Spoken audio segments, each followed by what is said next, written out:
1, 2, is this on?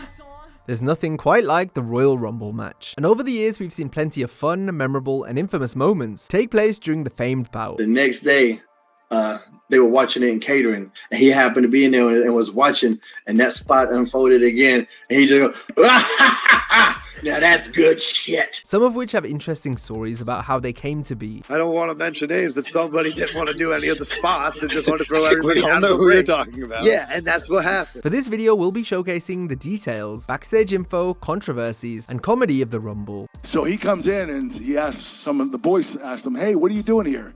He said, I'm in the main event. And they're like, wait a minute, you're in the main event? You're in the world title match? No, I'm in the main event, the Royal Rumble. They're like, okay, this kid's a Today, we list 10 crazy Royal Rumble stories. Because of this spot, Vince enjoyed it so much, and they gave me a 6-figure raise. Really? Yes. Off of a German, off of a German and an elimination. Upon debuting as Mankind on WWF TV in '96, throughout the next year and a half, we saw each incarnation of Mick Foley's various characters. This eventually resulted in the genius idea of having Foley appear 3 times in the '98 Rumble, first as Cactus Jack, then Mankind, and finally Dude Love. It's one of the most iconic memories in Rumble history. The alter ego of Mick Foley. Hey, wait a minute. Yeah. What? Oh, no! The Hardcore Legend was number 1, 16, and 28, so he had some time to change between entries. The problem was how long it took to lace up his boots. That's because he wore 3 different pairs for each persona. On Foley's pod, Mick described the process once he got back to the locker room after each elimination. You know, I wore all 3 characters at the boots that went up almost to the knees. I think Mankind's were probably 15. 3 sets of boots. Cactus went way up there. If I had to change one thing, it would have been Velcro. All the way around. I would have invested in Velcro for all 3 of those pairs of boots, because that was the most ominous threat, was how do I get these boots off? There'd be a team of people working on me. It was like a pit crew. Yeah. I'd come back and there'd be people. I probably had the one boot that was going on. Somebody else was working the other one. Yeah. And even when it came time to put on the other boot, we had someone moving here and here. It was harrowing, yeah. The 2022 men's match was met with mostly negative reviews, but it turns out there was quite the controversy backstage. First in how the match was set up, and then whilst it was in progress. Speaking to Chris Van Vliet, Matt Riddle said numerous talent had different ideas. This includes Shane McMahon, who was a big part of the match's creative. However, most of this went out the window, thanks to the eventual winner, Brock Lesnar. I don't want to mention names, but somebody didn't want to do any of the spots and just wanted to throw everybody out I of know the who ring. you're talking about. Yeah, and that's what happened. Because we did argue, and he was tired. He just got bashed in the head with a world title, and he was pissed. So it's like, yeah, dude. I remember being in that locker room because there was a bunch of people, Shane McMahon, a bunch of people were there. We had different ideas and plans, and he came in and was like, I just did business for Bobby Lashley. You guys are all going to do business for me. And My gosh. Yeah. So And unfair. and then Shane McMahon mentioned and asked if he could pick him up for a spot, and Brock just looked at him like, no. On top of wanting a greater showcase for himself, Shane had apparently tried to switch up the order of the entries late in the match, but he was scoffed at by the likes of Randy Orton. That's because McMahon tried to make the Viper go out before him instead of after. There was a lot of heat on Shane because Shane was one of the producers. In fact, he was kind of the head producer of the Rumble. And then he had an idea of what the Rumble was going to be, and then a lot of that ended up being changed. Shane was released from WWE a week after the match, despite the fact he'd been penciled in as part of WrestleMania plans. This suggests that the Rumble debacle soured his position within the company. It's always fun to see who eliminates who and how it goes down, so let's now share some backstage stories behind some unique Rumble eliminations. Maven eliminating Undertaker in 2002 was actually Taker's idea to give the rookie some momentum after winning Tough Enough the previous year. The Phenom, however, decided to have some fun while laying out the match with Maven and Shane McMahon. Shane says, yeah, Taker's going to clean house. Yeah, you're going to hit him with that drop kick in the back, and you're going to eliminate him. And you, deadpan, looked down at me, and you looked at you went, what the f***? And then you let me in on, you kind of winked at me, and then I was like, oh, thank God.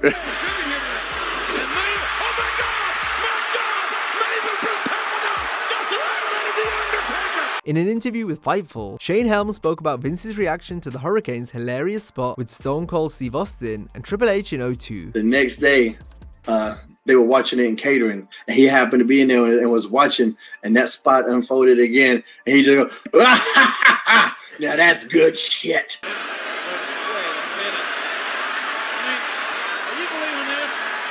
Wait a minute! He's But I tell you what I said when I came through the curtain. When I came through the curtain, I just looked right at him and said, I almost had those motherfuckers. Snitsky laying waste to Paul London in 05 is one of the most eye-catching eliminations due to London's incredible bump, which he spoke about on Café de Renee. So I thought, well, fuck, like, let's make this a memorable elimination.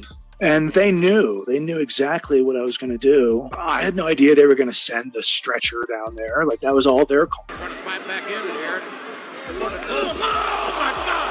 Oh, for the love of God! Instead of gaining plaudits from the higher-ups, Paul got heat because he wasn't meant to be a focus of the match. And Pat was like, that was Michael, oh my God, did you see that elimination? And Michael, he's walking by, he's like, yeah, it was good. It was a little too good. And he walked off, just pissed off. Shane walks by and he was like, oh, Shane, did you see that elimination? He's like, yeah, it was, yeah. And he like walked off. I was like, what the fuck is this? Like, their thought was that I had gone into business for myself and that it took away from the other guys left in the match. Earlier in the same Rumble, London was meant to assist Chris Jericho in cutting off Rene Dupree, so Y2J could then throw out Dupree. However, Jericho got it changed to where Paul did nothing, and Chris went straight for Rene. You said, do the French tickler, and then when I go to pick you up, why don't you kick me, and then that'll stun me, and then Jericho will come and throw me out. And again, Jericho made a big stink about it and politicked to where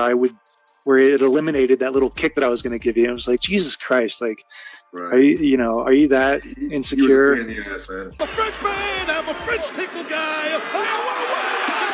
Earlier we touched on Brock Lesnar's tendency to do whatever he wants. This has happened more than once in the Rumble. Elias learned this during the 2020 Royal Rumble match. He had a sequence planned with Brock which was going to begin once Elias was done playing his song. This all went out the window when Elias saw the bees running straight for him, with Elias unsure of what was happening. The original plan was revealed during an interview with Inside the Ropes. But I was at least going to have my moment there. I come out, I do my song, I was going to sing right to Paul Heyman. It's funny now because I can remember talking to Brock about it and being like, dude, I'll just get on you right away and I'll I'll hit you with a knee and a this and that and then, whatever. And then, you could catch me and here's a jerk. Yeah.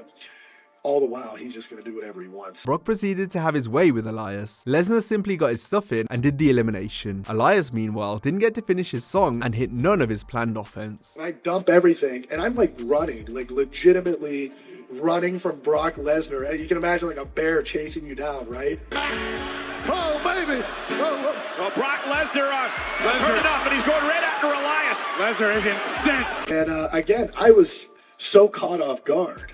And so I was very disappointed because I'm like, hey, that was like my Royal Rumble moment that he just went and did his own thing or whatever. But it's kind of like memorable in its own way.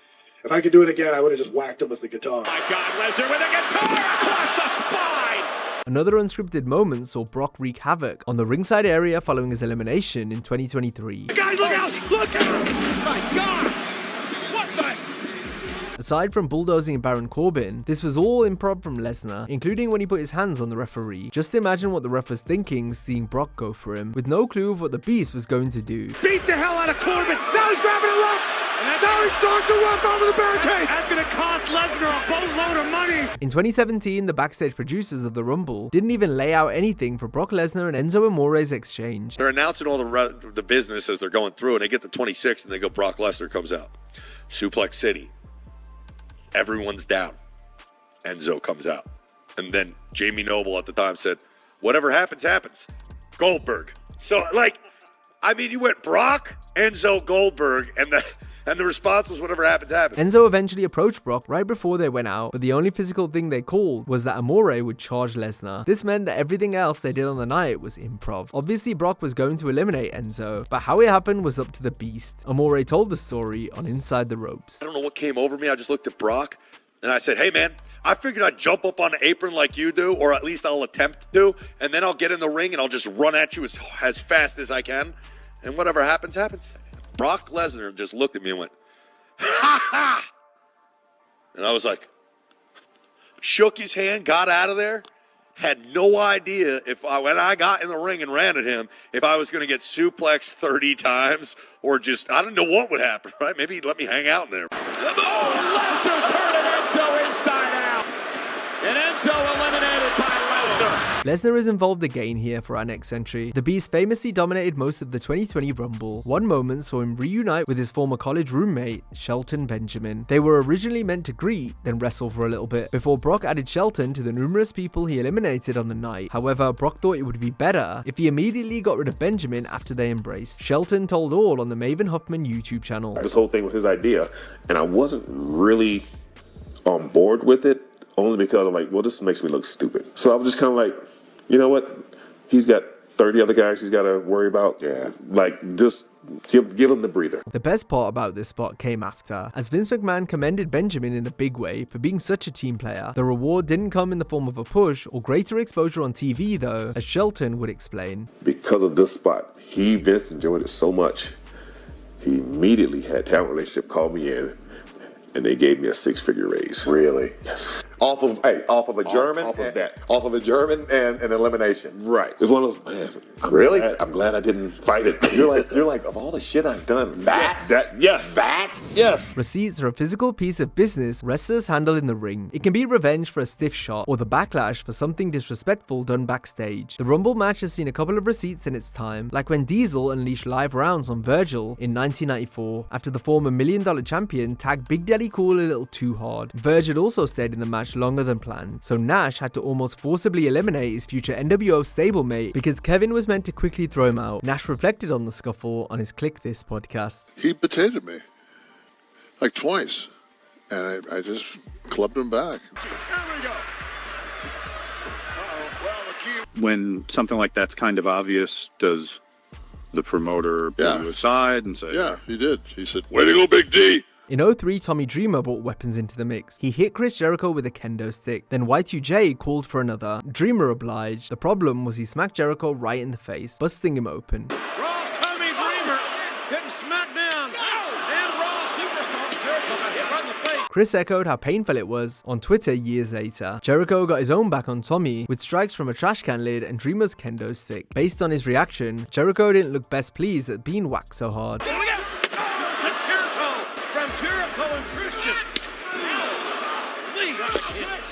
Actor Johnny Knoxville was given a stiff welcome to WWE during his debut match in the 2022 Rumble. AJ Styles told Knoxville to lay in, then once he did, AJ fired back accordingly. Well, I'm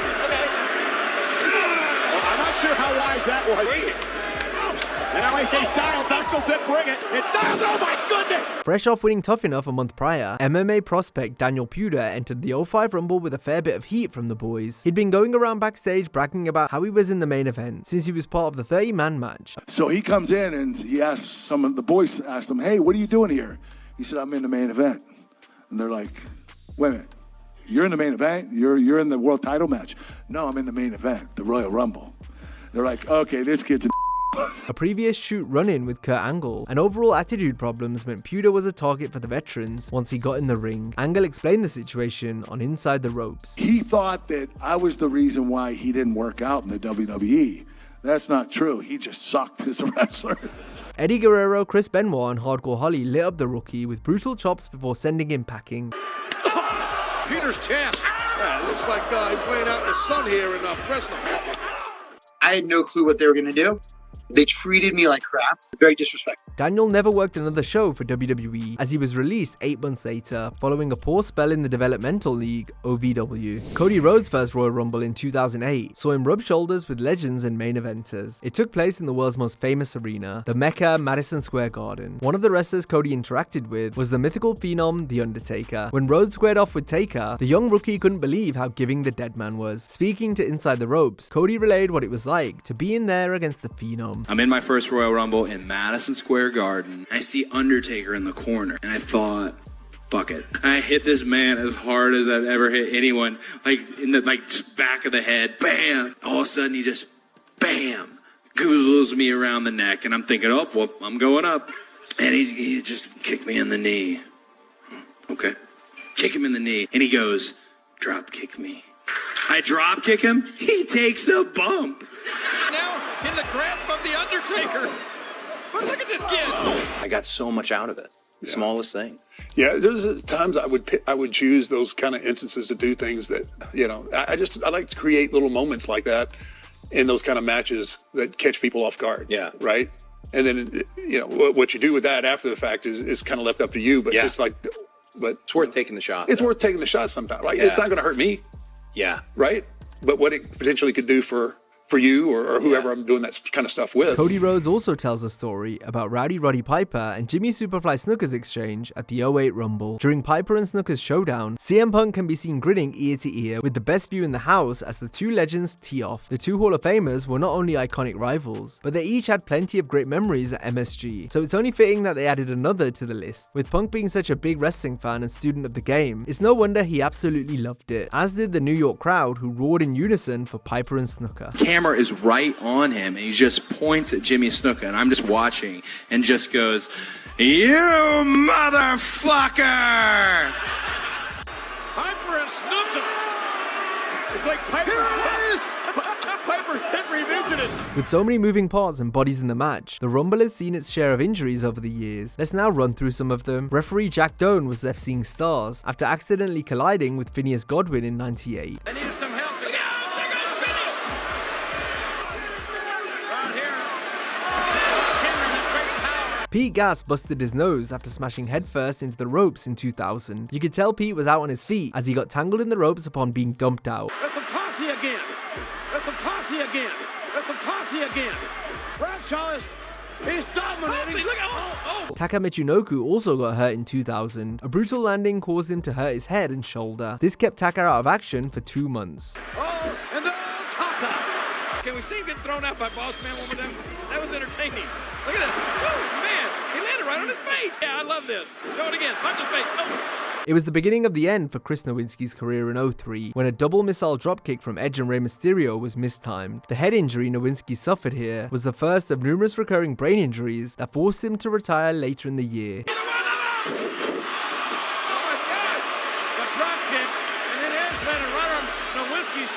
In 2004, John Cena's nasty landing caused him to partially tear his MCL, though he didn't take any time away from the ring.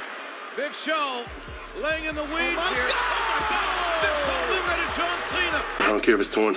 I can move, I can go. You go until you can't go anymore. Let's ice it, John. Dude, I'm good. Hardcore Holly came in hot in 2008. This came at the expense of Shawn Michaels, who suffered a busted up nose thanks to Bob's foot. One half the World Tag Team Champions. He's tougher than a $2 steak, no doubt about it. Anybody can win it. And CM Punk's head injury in 2014 was one of the final nails in the coffin for his first WWE run. Rumble match number 6. Come on, Kofi, get you some. Oh! And Kofi Kingston's made a career. Punk also got hurt during his in-ring return for the company. This happened in the 2024 Rumble, where he tore his bicep taking a double-arm DDT. McIntyre, future shock.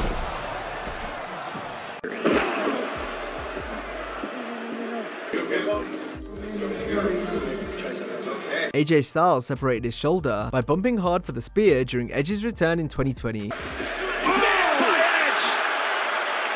spear fest at the Rumble.